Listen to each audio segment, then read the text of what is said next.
오늘은 사순절 6번째 주일이자 종료주일로 앞으로 한 주간 우리는 주님의 십자가의 고난을 묵상하며 또 그 고난에 동참하는 고난주간을 보내게 됩니다. 그래서 내일부터 우리는 한 주간 새벽을 깨우면서 특별 새벽 기도회로 함께하게 되고, 또한 예수님께서 십자가에서 못 박히신 그 죽임을 당하신 성금요일에는 세계성전 연합으로 특별 예배를 드리고자 하는 것입니다. 그러면 각자 여러분은 어떠한 마음으로 이 고난주간을 맞이하고 계신지 스스로에게 한번 질문해 보셨으면 좋겠습니다. 이 예수님의 생애의 마지막 한 주간을 여러분은 어떻게 준비하고 계십니까? 그저 매년 반복해서 돌아오는 또 한 번의 고난주간으로 여겨져서 또 한 주간 또 많이 피곤하겠네 라는 그런 마음으로 이 고난주간을 맞이하고 계십니까? 아니면 이번에는 다른 때와는 좀 다른 특별한 의미로 여러분에게 다가오십니까? 여러분, 똑같은 고난주간을 맞이해도 저마다 다른 마음가짐을 가질 수 있습니다. 매년 반복되는 고난주간이지만 어떤 얘기는 지겹고 반복적이고 아무 의미가 없게 느껴질 수 있지만 어떤 얘기는 나의 생명을 위해서 십자가를 마다하지 아니하시고 골고다를 향하신 그 예수 그리스도의 십자가를 바라볼 때마다 우리의 눈물과 가슴에서는 그 주룩주룩 흘러가는 우리의 그 눈물이 우리 안에 가득 차게 되는 그런 자도 있다라는 것이죠. 그런데 오늘 본문에도 아주 비슷한 장면이 등장을 하는데, 오늘 본문 배경 1절을 보니까 유월절이라는 무교절이 다가오는 시점이었음을 알 수 있습니다. 유월절은 애굽의 노예 생활로부터 탈출한 사건을 기념하는 날로, 이스라엘 백성이 애굽에서 탈출할 때 어린 양의 피를 문설주에 발라 죽음의 사자가 넘어간 사건을 기념하는 날이 유월절입니다. 그래서 영어로 Passover, 지나가는데 넘어서 지나갔다. 넘을 월, 절기절자, 유월절이에요. 그리고 무교절은 바로 그 유월절 다음 날부터 한 주간 동안 누룩 없는 빵인 무교병을 먹으면서 애굽에서 종살이를 하고 또 광야에서 쫓겨난 그 상황을 기억하고 하나님의 도우심으로 결국 해방된 것을 기념하며 감사하는 절기로 유대 민족에게 있어서는 최대의 명절이자 축제일이죠. 그래서 본래 유월절과 무교절은 다른 절기이지만 하나의 절기처럼 같이 지내게 된 것입니다. 그런데 놀랍게도 이러한 절기를 맞이한 대제사장과 서기관들은 오늘 본문 2절에 따르면 예수를 무슨 방도로 죽일까 궁리했다라고 기록하고 있습니다. 당시 예수님의 인기가 하늘을 찔렀고 예수가 하늘로부터 오신 메시아로 받아들이는 사람들이 점점 많아지니까 자신들의 기득권을 빼앗길 것을 염려한 나머지 시기 질투하여 예수님을 죽이고자 방책을 연구하기까지 했다는 것입니다. 하지만 당시 예수님을 추종하고 따르는 수많은 무리들의 시선이 두려워서 오늘 본문 2절 마지막에 기록한 건대로 예수님을 쉽게 처단할 수가 없는 상황이 펼쳐지죠. 하나님은 두려워하지 않는데 사람들의 시선은 두려워하는 이 종교 지도자들의 아이러니컬한 모습을 발견하게 됩니다. 바로 그때 3절을 보니까 예수님의 12제자 중 가룟 유다의 마음에 사단이 들어가게 됩니다. 여기서 우리가 주목해야 될 것은 유다는 어떤 사람이냐? 예수님과 3년이나 동고동락했던 12제자 중 하나였다는 사실입니다. 그런 그에게 사단이 들어갔다는 것은 어느 누구에게라도 사단이 들어갈 수 있다는 이야기이죠. 다시 말해서 베드로전서 5장 8절이 기록하고 있는 대로 대적 마귀가 우는 사자와 같이 두루 삼킬 자를 찾아 헤매는데 저와 여러분의 영적인 빈틈을 사단이 호시탐탐 노리고 있다는 거예요. 이는 예수님도 예외가 아니었습니다. 광야에서 금식하시고 계신 그 예수님에게조차 마귀가 접근하여서 그 빈틈을 노리면서 시험을 하지 않습니까? 그러니까 조금만 빈틈이 보여도 파고드는 것이 바로 마귀라는 거예요. 그러니까 예수님과 함께했던 동고동락했던 가룟 유다도 비록 주님과 함께하는 제자였음에도 불구하고 사단이 들어가니까 그가 예수님을 대제사장에게 돈을 받고 팔아 넘기는 사람이 되었다는 것입니다. 아마 이 장면을 보면 어떻게 제자가 스승을 그럴 수 있을까? 그것도 수많은 사람들 중에서 12명의 제자로 택함받은 유다가 이런 짓을 저지를 수 있으냐라고 비난할 수도 있습니다. 그런데 곰곰이 생각해보면 여러분, 이 유다가 바로 오늘 저와 여러분일 수 있다는 사실입니다. 교회에 다닌다고 모두가 다 신앙 크리스찬은 아니잖아요. 목사도 그렇고 교회도 그렇고 얼마든지 사단에게 넘어갈 수 있습니다. 그러므로 우리 중 누구도 하루아침에 사단이 들어간 가룟 유다로 전락할 수 있다는 사실을 명심하면서 항상 근신하여 깨어 있어야 한다는 사실을 잊지 마시길 바랍니다. 이렇게 대제사장과 서기관들이 가룟 유다와 함께 예수를 죽일 방도를 궁리하고 있을 때 다른 한쪽에서는 또 다른 부류의 사람들이 등장합니다. 바로 예수님의 제자 베드로와 요한이죠. 예수님께서 베드로와 요한에게 유월절을 지내기 위한 장소를 물색할 것을 지시합니다.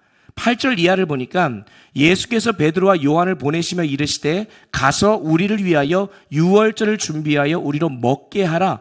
그러나 9절에서 여짜오되 어디서 준비하기를 원하시나이까? 여러분, 여기서 어디서 준비하기를 원하시나이까? 라는 이 베드로와 요한의 말은요, 주님의 뜻이 무엇인지를 묻고 있는 말입니다. 이 질문 속에는 주님이 가장 좋은 답을 가지고 계시다는 사실을 믿고 있다는 그 믿음뿐만 아니라 주님의 말씀에 내가 기꺼이 순종하겠다는 뜻도 담겨져 있는 거예요. 그래서 실제로 예수님이 말씀하신 대로 순종하여 행함으로 말미암아 유월절 만찬을 아주 차질 없이 준비하게 되는 것을 오늘 말씀을 읽진 않았지만 보게 되는데, 여러분 10절 12절까지의 말씀을 오늘 한번 다 같이 한번 읽어봤으면 좋겠습니다. 오늘 읽진 않은 부분인데 이 말씀을 보면 한 장면이 떠오릅니다. 다 같이 한번 읽어볼게요. 시작. 이르시되 보라, 너희가 성내로 들어가면 물 한 동이를 가지고 가는 사람을 만나리니 그가 들어가는 집으로 따라 들어가서 그 집 주인에게 이르되 선생님이 내게 하는 말씀이 내가 내 제자들과 함께 유월절을 먹을 객실이 어디 있느냐 하시더라 하라.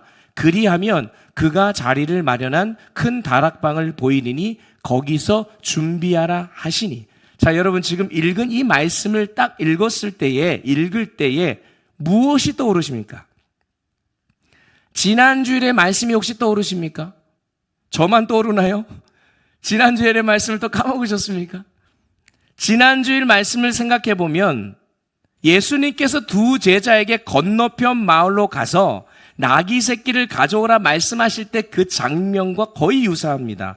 동사도 그렇고요, 여러 가지 접속사도 그렇고 내용들만 좀 다를 뿐이지 예수님이 명령하시고 마치 이미 계획이라도 해놨다는 듯이 예수님 말씀하시고 실제로 제자들이 순종하자 그대로 이루어지는 장면이 오늘 이 말씀에 기록되어 있다는 것입니다. 가라, 보리라, 풀어 끌고 오라, 주가 쓰시겠다 하라 라고 하는 아주 간단한 명령만 하시면서 마치 모든 것을 미리 계획이라도 했다는 듯이 말씀하신 주님의 말씀대로 제자들이 건너편 마을로 갔더니 매여있는 나귀 새끼가 있었고 그 나귀 새끼를 가져오려고 할 때 주인이 아무 말 없이 내어 보내주어서 군말 없이 나귀 새끼를 예수님께 갖고 와서 예루살렘을 입성하죠. 그런데 마찬가지로 오늘 본문에서도 성내에 들어가면 준비된 사람을 만날 것이고 그 사람이 장소를 마련해 줄 것이니 그곳에서 유월절을 준비하라라고 명령하셨습니다. 여러분, 민족 최대의 명절인 유월절에 제자들과 예수님이 함께 머물 만한 곳을 찾는 것은 여간 어려운 일이 아니었습니다. 미리 예약하지 않으면 찾을 수 없었다는 거예요. 그런데 갑자기 가서 유월절을 지낼 호텔을 한번 찾아보라 이런 말이죠. 그리고 여기서 물동이를 가지고 가는 한 사람을 만날 것이다 라는 이 말에 주목할 필요가 있는데, 여기에서는 그냥 사람이라고 되어 있지만 원문에 보면 3인칭 남성 단수로 되어 있습니다.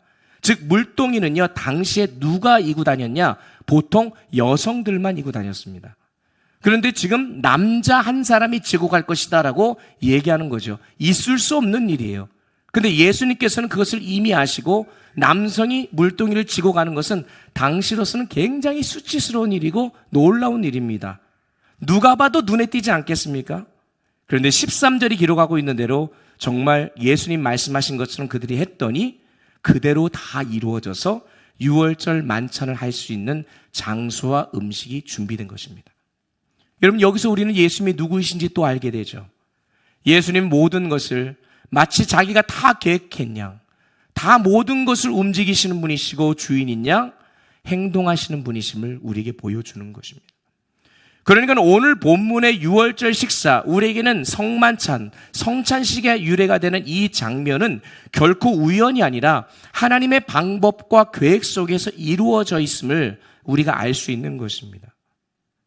여러분, 이렇게 똑같은 유월절을 맞이하면서도 전혀 다른 유월절을 준비하고 있는 이 두 부류의 사람들, 대제사장과 서기관들, 누구보다도 유월절을 잘 지키고 하나님의 은혜를 떠올려야 했던 종교 지도자들은 마음속에 어떻게 하면 예수를 죽일까 궁리했고, 또 제자 중 한 사람에게 사단이 들어가서 서로 짝짝꿍해서 예수님을 죽이려고 공모하는 그 반면, 어떤 사람들은 주님이 원하시는 것이 무엇인지를 묻고 그대로 그 일을 감당하며 주님의 뜻에 따라 주님과 함께 식사하며 교제할 것을 계획하고 있는 이 두 종류의 모습을 볼 때 여러분은 어떤 부류에 속하십니까?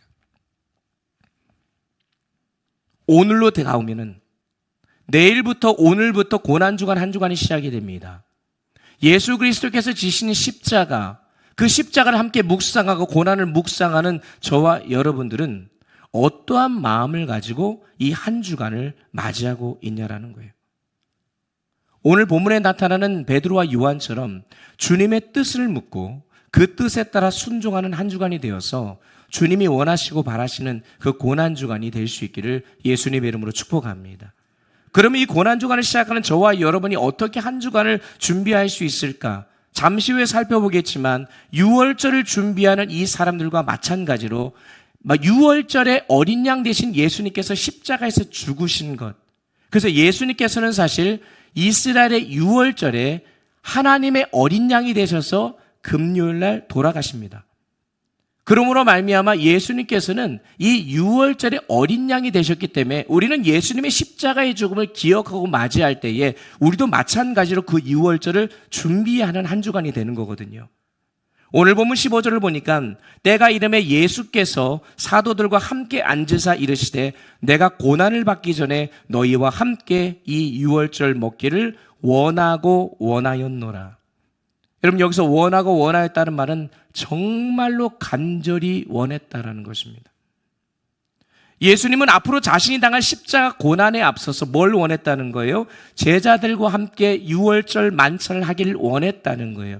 그래서 제자들에게 준비하라고 했고 제자들은 그 말에 순종해서 유월절 만찬을 할 수 있는 장이 마련된 것이죠. 죽음을 앞둔 예수님의 마지막 소원이 뭐였다? 우리가 말하는, 잘 알고 있는 최후의 만찬이었다는 거예요. 마치 어떤 기념일을 기다리듯이 이 날을 손꼽아 기다리셨다는 겁니다. 그렇다면 예수님이 그토록 제자들과 이 마지막 유월절 식사를 하기를 원하셨던 이유가 도대체 무엇일까를 우리가 생각해 볼 때에 주님께서 이 유월절 만찬에 가지고 있는 놀라운 진리의 그 음성과 그 뜻을 우리가 깨달을 때 우리가 이번 성금요일뿐만 아니라 주님의 십자가 고난을 묵상하는 이 한 주간 우리가 어떻게 주님의 십자가를 묵상해야 될지 배울 수 있을 거라 생각합니다. 첫 번째로 예수님께서 이토록 이 마지막 유월절 식사를 기다리셨던 이유는 하나님의 나라에 대한 기대와 소망을 제자들로 하여금 갖게 하시기 위하였습니다.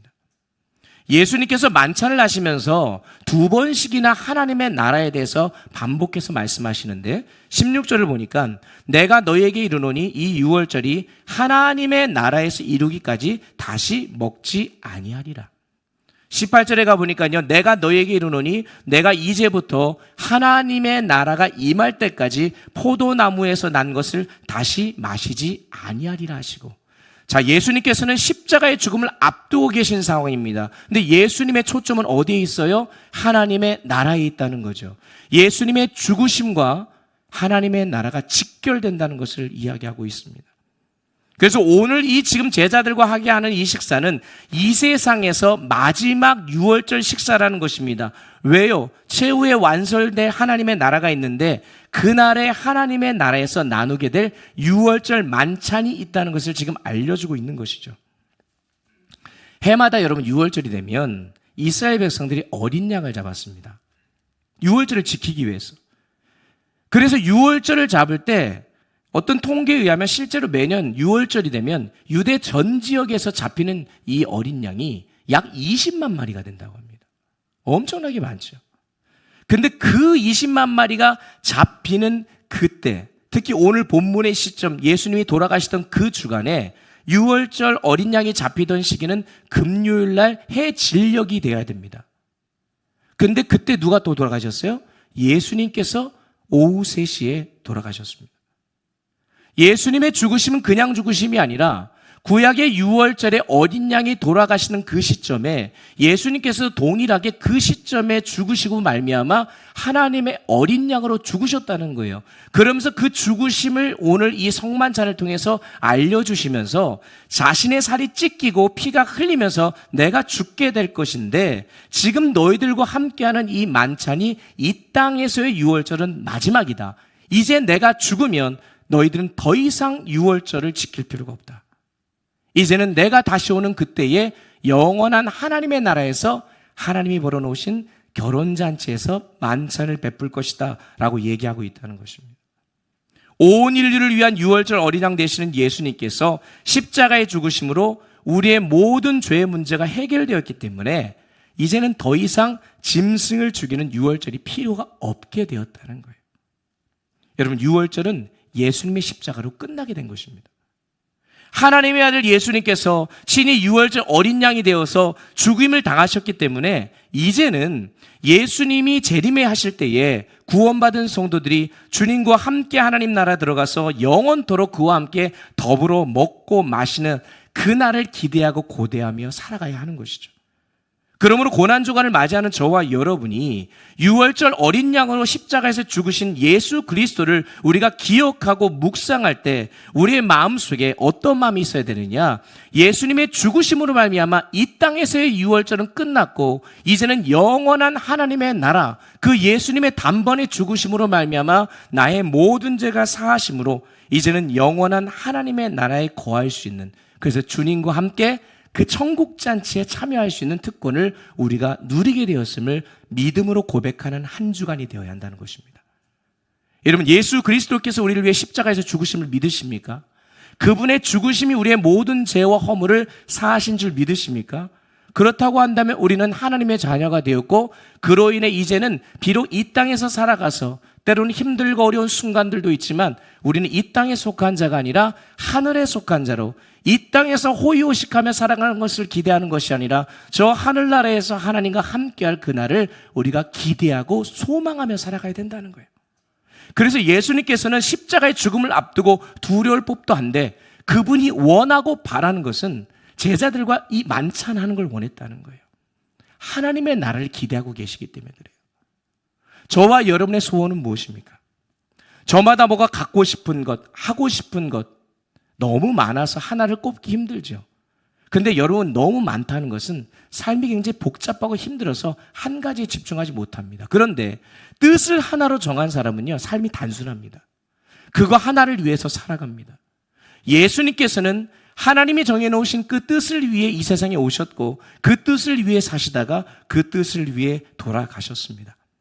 그래서 그것을 원하셨기 때문에 내가 죽기 전에 가장 원하는 소원은 내가 곧 십자가에서 죽을 건데 너희들과 함께 나의 살과 피를 나누며 하나님 나라의 복된 소식을 너희들과 함께 나누길 원한다라고 말씀하고 있는 것입니다.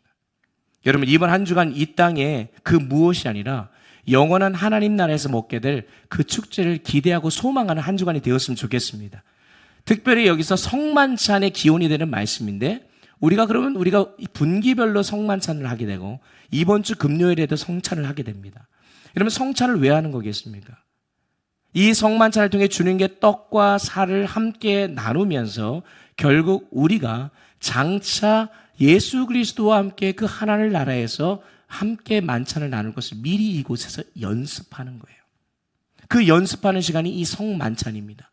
그런데 눈에 보이는 그 복음이 바로 성만찬이지만 성찬이 아닐지라도 오늘 이 시간 저와 여러분이 이 자리에 나온 것도 주님의 살과 피를 나누는 성찬의 자리입니다.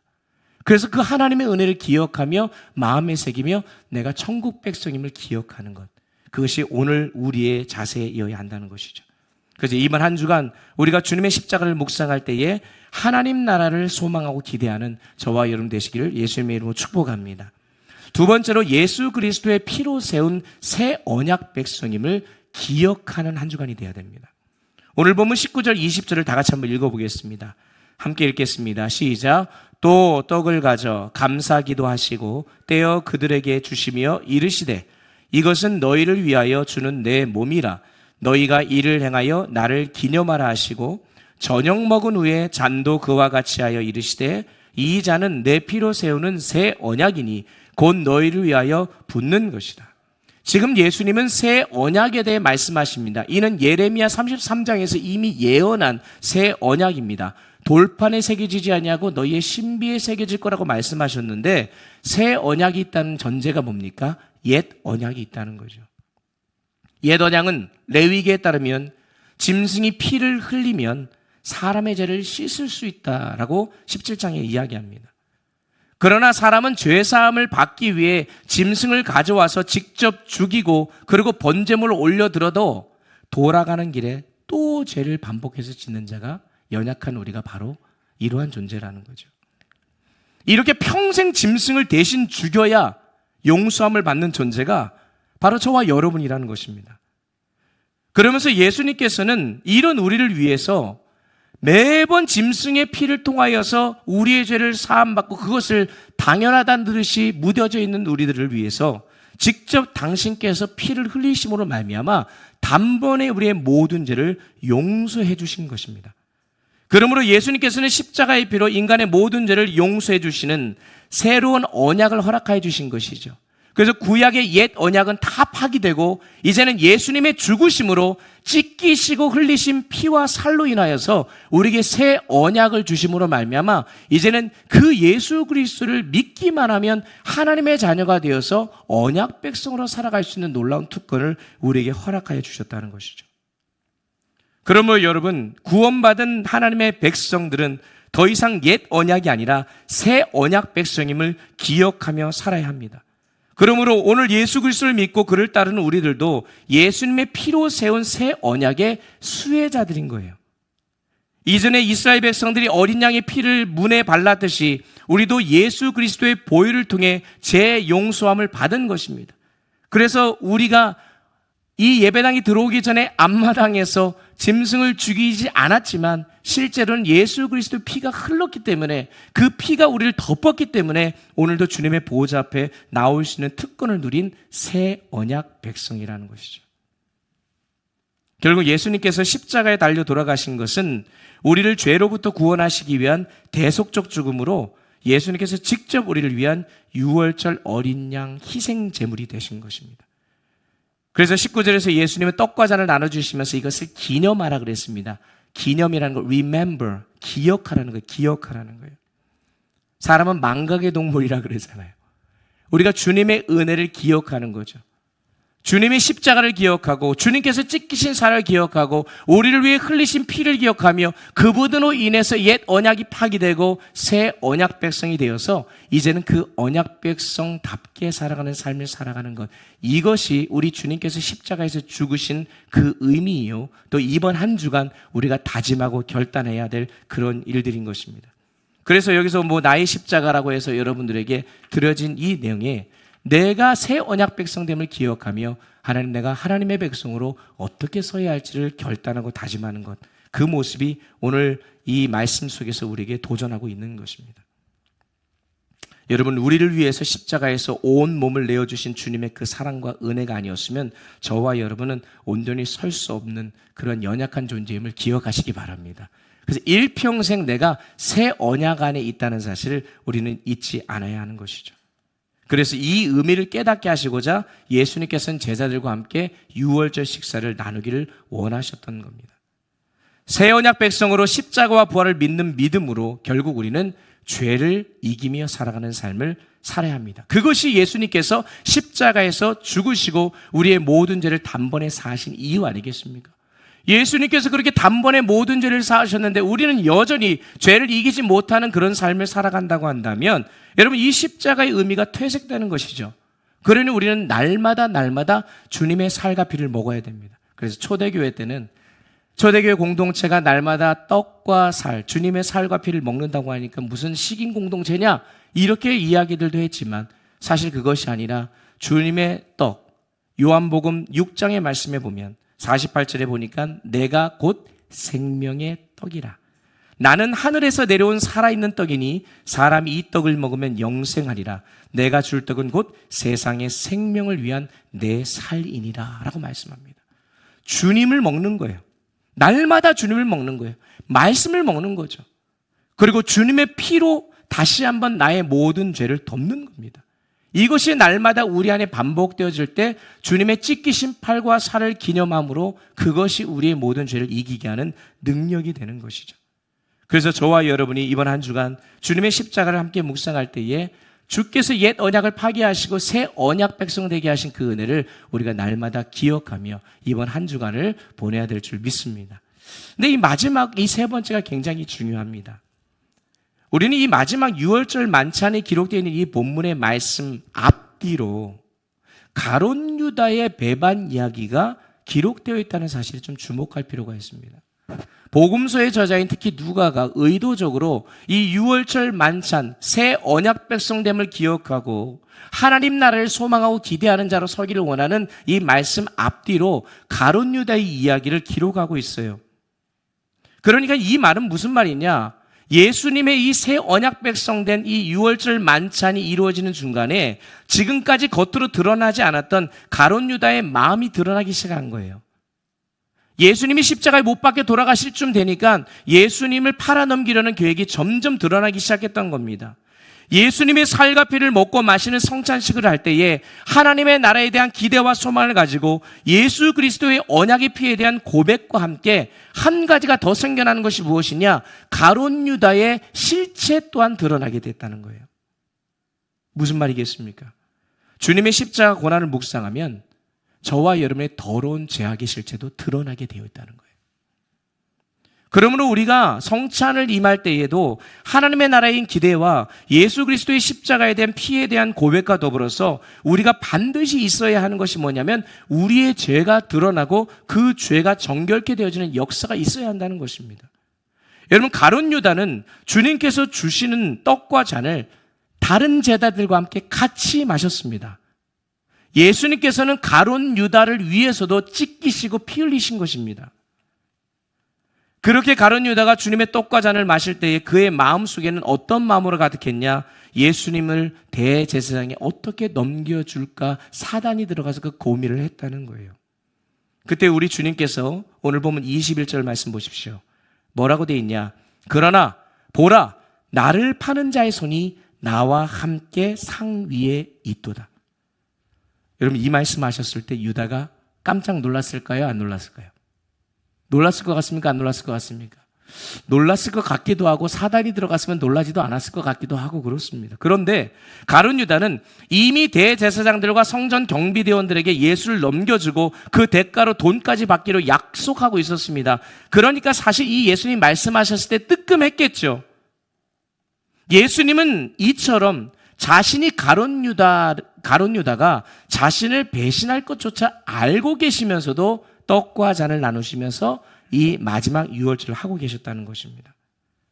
그러면서 말씀하시는 장면이 인자는 이미 작정된 대로 가거니와 네가 돈을 주고 나를 팔아서 내가 가는 것이 아니라 나는 이미 하나님의 뜻에 따라 십자가를 지기로 작정되어 있다. 그러니 너와 상관없이 나는 가는 것이다. 그러니 이 그를 파는 사람에게는 화가 있으리로다 라고 하는 이 말씀 자체는 사실은 결국 주님께서 가룟 유다에게 다시금 주님께로 돌아올 수 있는 기회를 지금 주시고 계시는 장면이라는 거예요.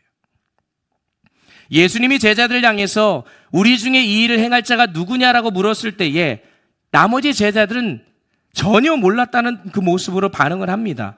오직 예수님과 유다만이 지금 이 질문에 대한 답을 알고 있죠. 다른 복음서에 보면 가룟 유다가 아주 뻔뻔스럽게 뭐라고 얘기하는지 아십니까? 라삐요, 저는 아니지요. 지금 여기서 중요한 것은요, 유다에게 돌이킬 수 있는 시간이 있었다는 거예요. 예수님께서 자신을 팔아 넘길 줄 아는 가룟 유다가 있는 자리에서 떡과 잔을 나누면서 유월절 마지막 만찬을 하는 이유가 뭐였겠습니까? 새 언약 백성을 기억하고 하나님 나라의 기대와 소망을 갖는과 동시에 지금 자신을 팔아 넘기려고 하는 가룟 유다에게 다시 한번 마지막 기회를 주고자 하신 것 아니겠습니까? 돌이킬 시간이 있었어요. 근데 여러분, 저와 여러분도 이러한 사단의 유혹에 다 놓여져 있잖아요. 그럴 때 하나님께서는 우리에게 다시 한번 기회를 주시는 거예요. 이번 한 주간 우리가 십자가를 묵상하고 고난을 묵상할 때에 저와 여러분이 이 안에 있는 더럽고 추악한 것들이 실체가 드러나며 그 드러난 것을 바라볼 때에 다시 한번 하나님 앞에 나의 모든 죄악들을 고백하고 회개하는 기회로 삼지 않으면, 여러분, 이 고난주간조차도 내가 주님 앞에 온전히 서지 못한다면 내가 어떻게 일평생을 주님을 따르는 자로 설 수 있겠습니까? 주님께로 돌이키지 않고 사단의 유혹에 굴복해서 가룟 유다와 같은 그 비참한 인생으로 마무리하겠습니까? 아니면 오늘 이 주님의 말씀 앞에서 내가 돌이켜야 할 것들을 다시 한번 주님 앞에 돌이키는 그러한 은혜의 기회로 삼겠습니까? 여러분, 고난주간이 시작되었습니다. 떡과 잔을 마시는 성찬은 아니지만 사실 이번 한 주간 우리가 드리게 되는 특별 새벽 기도회, 그리고 또 성금요일 특별 예배, 이 모든 것이 엄밀한 의미에서 볼 때 영적인 최후의 만찬입니다. 영적인 성찬식이에요. 하나님의 나라에 대한 소망을 품고 참석하셔야 되고, 예수 그리스도의 피로 세운 새 언약 백성됨을 우리가 기억하며 참석하셔야 됩니다. 그와 더불어서 저와 여러분의 죄악의 실체가 낱낱이 드러나는 은혜가 있어야 돼요. 그리고 드러나며 그 십자가 앞에서 나의 죄를 고백하고 다시금 주님께로 돌이키는 그 우리에게 주신 은혜를 다시 한번 부여잡는 그런 축복의 한 주간이 되어야 할 줄 믿습니다. 오늘 우리가 살펴본 이 본문을 배경으로 레오나르도 다빈치라고 하는 사람이 최후의 만찬 라스타퍼라는 그 그림을 그리지 않았습니까? 사람들은 이 작품을 보면서 자신도 예수님과 함께 한 자리에 앉아서 식사하는 자리에 초대받는 영광을 누렸으면 얼마나 좋을까 생각할 수도 있습니다. 그런데 가장 위대하신 하나님의 아들과 나란히 옆에 앉아 빵을 먹고 잔을 마시는 사람 중에 가룟 유다가 있었다는 것을 우리가 잊지 말아야 됩니다. 그의 마음은 예수와 함께하는 시간을 기뻐하거나 누리지 못했어요. 돈에 눈이 멀어서, 재물의 마음이 뺏겨서, 세상 것에 뺏겨서 가룟 유다는 끝까지 마음을 바꾸지 못했습니다. 여러분, 지금 예수님과 함께 동행하자고 하면서 십자가를 향하여서 한 주간 우리가 함께 주님을 묵상하자라고 얘기하는데, 우리의 마음속에 여전히 다른 것에 마음을 뺏기고 세상 일에 마음을 뺏겨서 주님께서 십자가를 지셨든 말든 나와 상관없다는 마음으로 우리가 한 주간을 보낸다고 한다면, 여러분, 지금 오늘 이 본문에 나타나는 이 가룟 유다, 비록 예수님과 최후의 만찬도 하면서 영광스러운 자리에 앉아있지만 우리가 일평생 주님을 섬기면서 주님의 자녀로 살아간다고 하는 우리가 이 가룟 유다와 같은 이 어리석은 모습으로 서지 않을 수 없다는 사실, 우리가 이걸 꼭 기억하면서 주님의 뜻이 무엇인지를 마음에 새기는 이번 한 주간이 되었으면 좋겠습니다. 그래서 예수님께서는 제자를 사랑하셔서 만찬을 베푸시면서 우리를 구원하시기에 십자가에 달려 자신의 몸과 피를 찢기시고 흘리시면서 죄의 용서를 받게 하는 새 언약을 세우셨는데, 이 엄청난 순간에도 가룟 유다는 딴 데 사로잡혀가지고 이런 복도 누리지 못하는 비참한 최후를 맞이한 이런 모습, 우리에게는 잊지 않았으면 좋겠습니다. 주님께서 우리를 위해 친히 십자가에서 죽으시고 부활하셨음을 믿고 감사함으로 날마다 주님과 교제하며 이번 한 주간 주의 백성으로 승리하는 우리 모두가 되기를 예수 그리스도의 이름으로 축복합니다. 축복합니다. 우리 이 시간 함께 말씀 기억하면서 주의 손에 나의 손을 보게고, 우리 이 찬양 함께 부르면서 주님께서 찢기시고 또 흘리신 그 피와 살이 우리를 위해서 새 언약 백성 삼아주시기 위해서 이제는 더 이상 짐승을 잡아 주님 앞에 드리지 않아도 하나님의 백성 되게 해주셨고, 이제 하나님의 나라의 기대와 소망을 가지고 살아갈 수 있도록 인도해 주신 것처럼 그 하나님의 은혜를 누리는 자가 되기를 원합니다. 우리 믿음으로 찬양하고 결단하고 기도하겠습니다. 함께 찬양합니다. 주보열 날 정결케 하고, 주보열 날 정결케 하고, 주보열 날 자유케 하니, 주 앞에 나 예배하느니 시간 나의 모든 것을 주께 드리네. 주의 손 날 위에 지키셨고, 주의 발 날 위에 위에 맡기셨으니 이제는 내가 사는 것이 아니 오직 주를 위해 사는 것이라. 주의 손에 나의 손을 보게고 주의 손에 나의 손을 보게고 또 주의 발에 나의 발을 보게요. 나 주와 함께 죽고 또 주와 함께 살리라. 영원토록 주 위에 살리라. 주의 손에 나의 손을 보게도 또 주의 발에 나의 발을 보게요. 나 주와 함께 죽고 또 주와 함께 살리라. 영원토록 주 위에 살리라. 주 위에 살리. 우리 다같이 다시 한번 일어나서 찬양할까요? 주보혈 날 정결케 하고 믿음으로 고백합시다.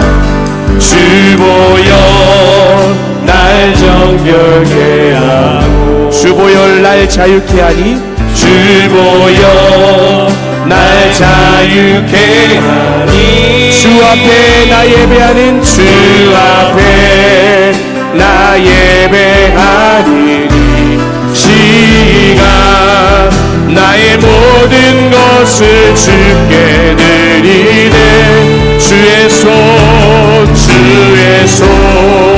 날 위에 지키셨고 주의 발 날 위에 맡기셨으니 이제는 내가 사는 것이 아니 오직 주를 위해 사는 것이라. 우리 함께 고백합시다. 주의 손에 나의 손을 보게고 주의 손에 나의 손을 보게고 또 주의 발에 나의 발을 보게요. 나 주와 함께 죽고 또 주와 함께 살리라. 영원토록 주 위에 살리라. 주의 손에 나의 손을 보게도 또 주의 발에 나의 발을 보게요. 나 주와 함께 죽고 또 주와 함께 살리라. 영원토록 주 위에 살리라. 주